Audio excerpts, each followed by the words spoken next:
It's pretty, ow, stabbed myself.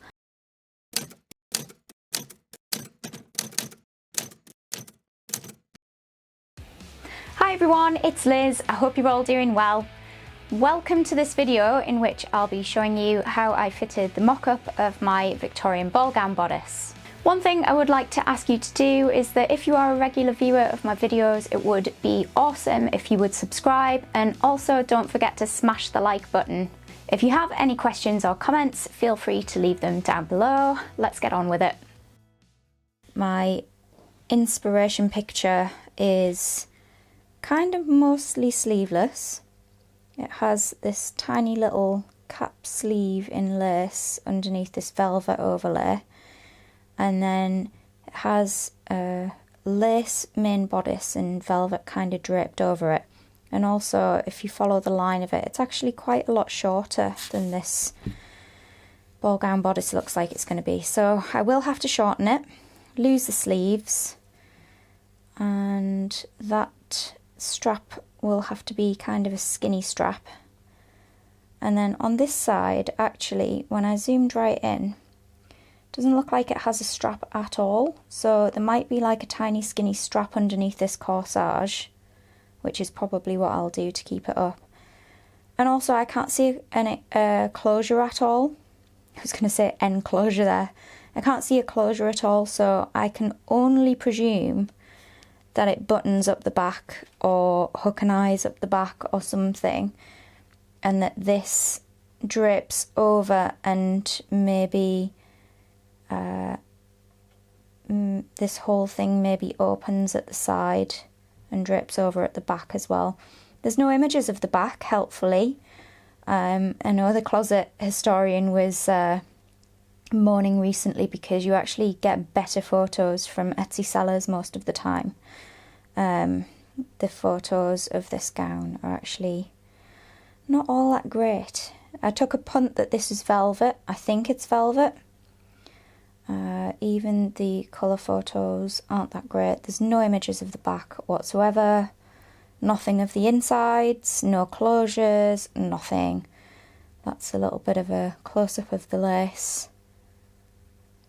I think that's like the maker's mark. Yeah, so that's all we've got. That's all we've got to go on, which is fine. I can leave a bit up to artistic interpretation. But yeah, when I saw that image, I did sort of just fall in love, so that's what I will be trying to recreate.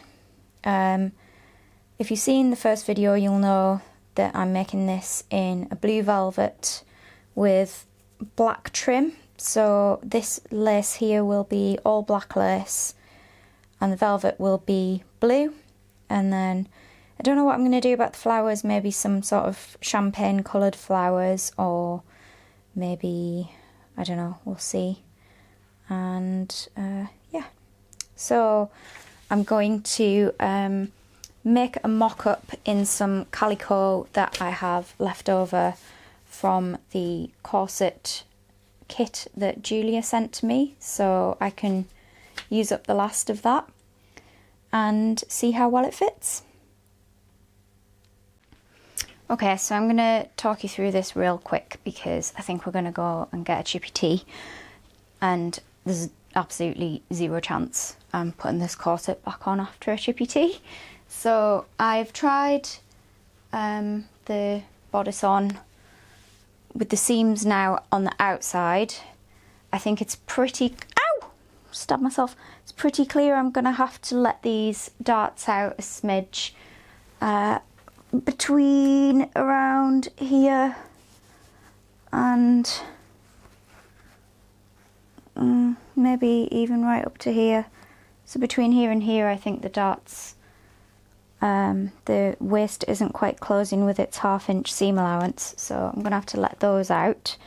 The fit everywhere else is pretty good. I'm actually gonna raise the line probably up to the hips.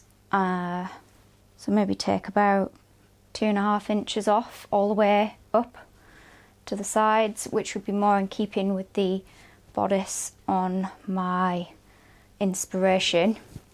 the neckline's going to need to drop as well. And what originally I did was take a big wedge out of the back. I actually got Andy to help me because I can't reach T-Rex arms. And it's brought the neckline up, but rather than take the wedge out of the centre back, I've actually folded the shoulders forward and pinned them, which then doesn't mess with the shoulder seam so much. And I don't know, it does seem to fit a little bit better doing it that way than taking a wedge out of the back. It's not pulling the neckline quite so vertical, but I do still feel like it's quite vertical. So I've got two options of either slashing and spreading along here probably, and I do have a little dart here that could do with being taken out as well. So it might actually work better if I slash and spread a little bit. I'm not sure. We'll see. I need to think about it. But overall, I mean, the fit's not a million miles off. We're pretty much talking tweaks here. So, yeah, pretty happy. Off to get the chippies. Okay, so I've made some alterations to the bodice. I've unpicked the centremost dart and I've just added 1/8 of an inch between, you might remember, those two markings that I made there and there. So I've kind of transferred that over to here and taken 1/8 of an inch out of the dart, and also consequently it starts a little bit lower as well. So I'll resew that and try that. And also where I folded the shoulder seams over, I gave myself a new seam line and I chopped a wedge out. Okay, so last round of changes. I haven't made the change on this one, but I do need to pull the shoulder seam up a little bit just to correct the gaping around there. And I have marked on the neckline here. My example has slightly more of a sweetheart neckline and then kind of a well-defined strap that goes over the shoulder, so I've just marked that on the neckline. This might actually just become a sleeveless, entirely sleeveless bodice, and I might just add the strap on and the little puffball sleeve on the one side. I might just add that on separately, but I'm not sure. I'm going to see how I feel. And I've cut the waistline to match what I actually want, and I've added some seam allowance on, but I might need to add a little bit more. I'm worried that with the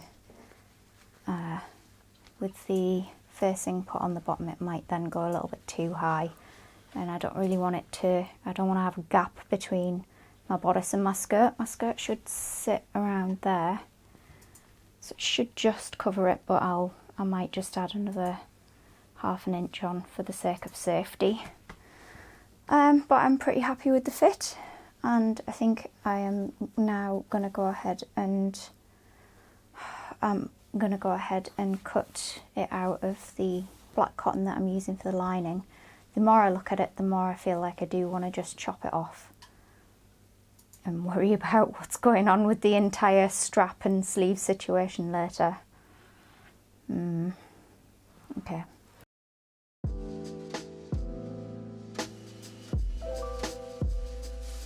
The last thing to do was to make sure that any adjustments that were made on the mock-up were also transferred over onto the pattern pieces.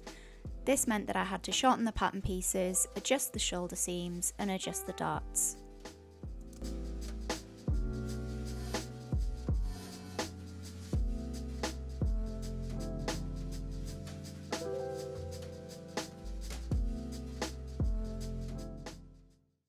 So there we go. I hope you enjoyed that and it was somewhat useful. The next video I'll be showing you how I designed and kind of, for want of a better word, fumbled along the way while I designed the actual bodice and what that ended up looking like. I've looked back through some of the raw footage.